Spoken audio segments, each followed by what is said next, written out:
आज दिनांक 29 मई है और हम बात करेंगे राजस्थान में चल रहे सीवियर हीट वेव की।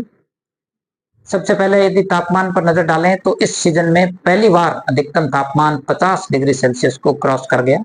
पिछले 24 घंटों में चूरू में सर्वाधिक अधिकतम तापमान 50.5 डिग्री सेल्सियस रिकॉर्ड हुआ है। इसके अलावा फलोदी, गंगानगर और पिलानी में भी अधिकतम तापमान 49 डिग्री और इससे ऊपर रिपोर्ट हुआ है।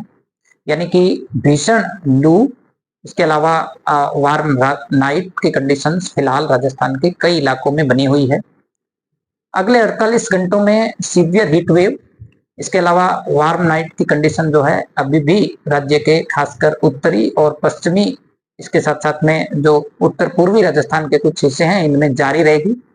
यानी कि बीकानेर संभाग, इसके अलावा शेखावाटी क्षेत्र, जयपुर और भरतपुर संभाग के कई इलाकों में अधिकतम तापमान अभी भी अगले 2 दिनों तक 47 या इससे ऊपर रिपोर्ट हो सकता है। लेकिन दिनांक 31 मई से राजस्थान और आसपास के इलाकों में एक नया पश्चिमी विक्षोभ सक्रिय होने की प्रबल संभावना है। इसके प्रभाव से 31 मई को दोपहर बाद शाम के समय खासकर यदि देखें तो शेखावाटी क्षेत्र और जयपुर भरतपुर संभाग के कुछ इलाकों में थंडरस्टॉर्म एक्टिविटी होने की संभावना है। इस दौरान मेघ गर्जन, कहीं कहीं तेज हवाएं यानी डस्ट स्टॉर्म भी रिपोर्ट हो सकता है।